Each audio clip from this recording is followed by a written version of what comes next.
Alright, now that I've finished knitting, I am ready to bind off the dishcloth that we've been working on. The Bernat Handicrafter Stripes dishcloth to knit.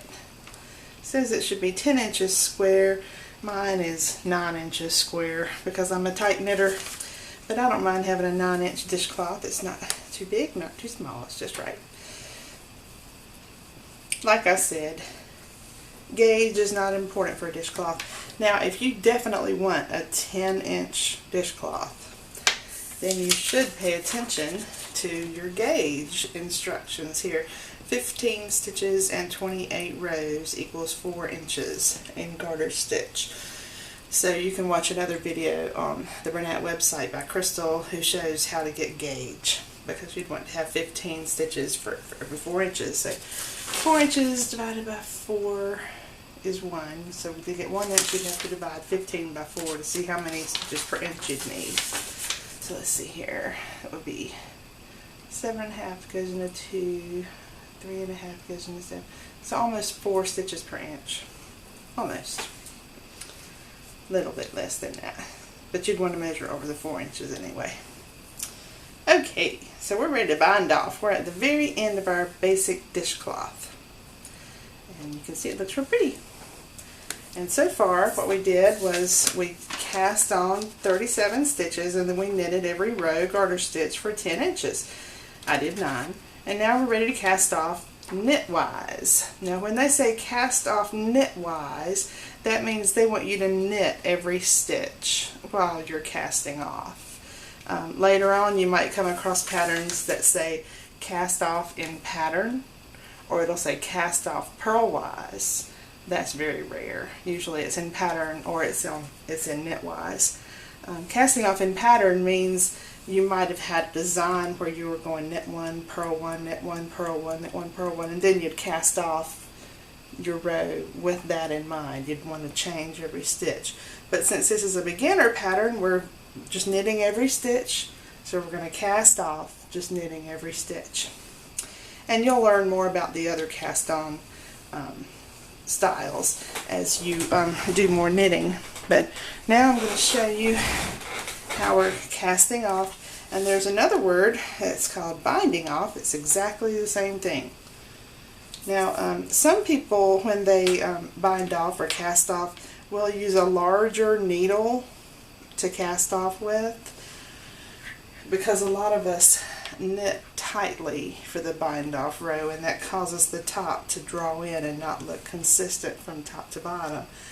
But I'm going to do my best to bind off very loosely, and you will find other bind off videos. In fact, Crystal made one, but I just wanted to show you how we're binding off for our dishcloth. So to bind off, you just knit a stitch, and you knit another stitch, and then you take this stitch, the first stitch, and carry it across over the second one.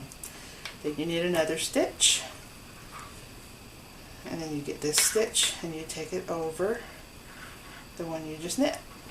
So you're always taking the last stitch and bringing it over the one you just knit.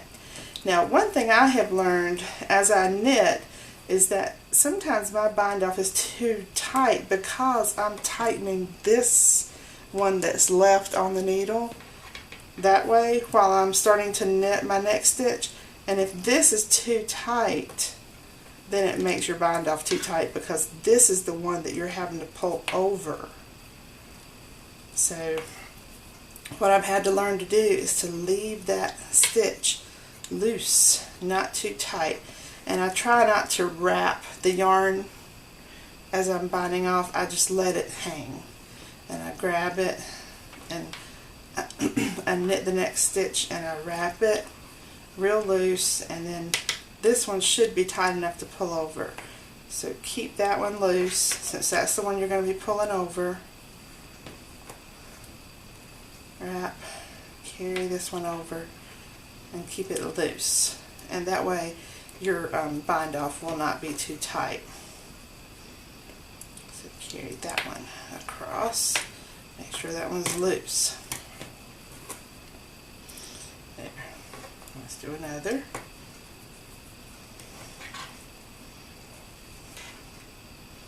And that's the one you're carrying over, so keep it loose. And just keep doing that way. So as long as your stitch is loose that you're pulling over, hopefully your bind off won't be too tight. So we're just going to keep going here until we get to the end of the row.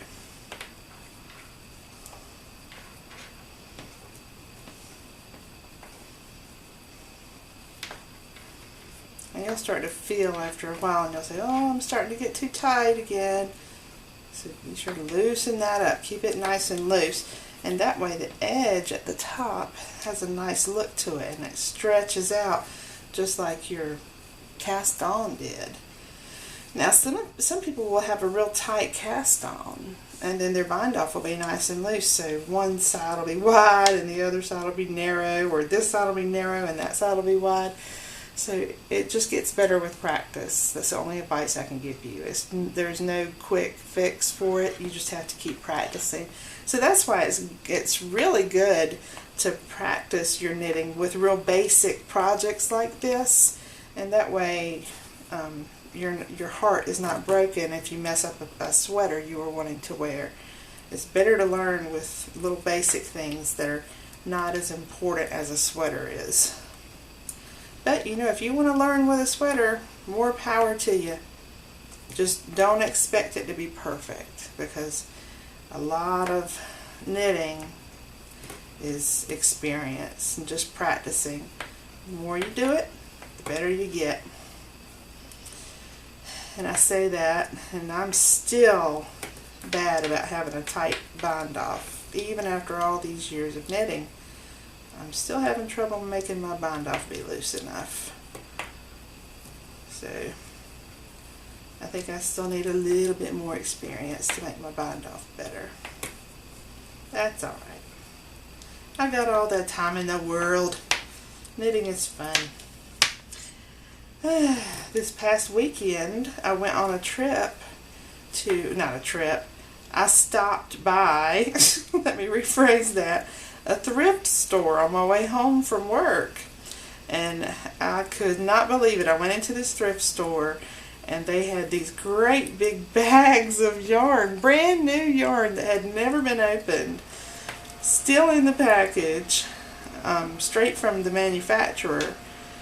And there were 10 skeins, and the price on the bag was $3.99. Oh man. So apparently whoever priced that at the thrift store had no idea what that yarn was worth, because that yarn was actually worth about $8 a skein. I think I had a heart attack when I saw that yarn. So of course I bought it. And then, you know, when I was looking through it was a thrift store, remember, it's not a regular store, so don't expect to find that deal anywhere else. It was a once-in-a-lifetime thing. When I was looking through the store some more, I found another bag. So, I'll get you to the end of the story. I actually found 3 bags of that yarn for $3.99 each. So I had 30 skeins of yarn for less than $12. Oh man, that was unbelievable. So now I have enough yarn to make 3 sweaters for $12. I think that's the best deal on yarn I've ever gotten in my life. Probably ever will either. That was just a fluke. Anyway, so here we are at the last stitch. So watch this. This is where things get interesting. Some people don't know what to do with this last stitch.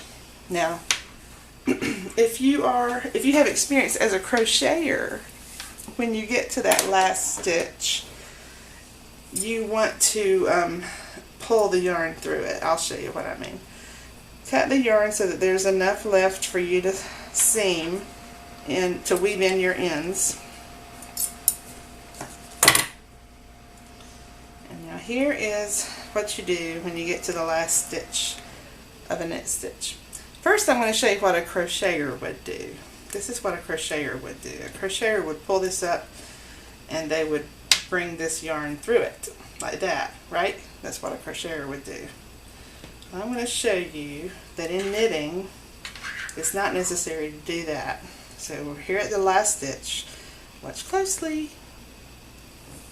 Just pull it straight up. It's not going to come undone. It's fine. It just sits right there. You don't have to knot the end through it. Just pull it straight off the top of the needle. Then you're done. That's all there is to it. So now we're at the very end of the project, and in our next video I'll show you how to weave in those ends, and then you'll really be done. See you in a minute.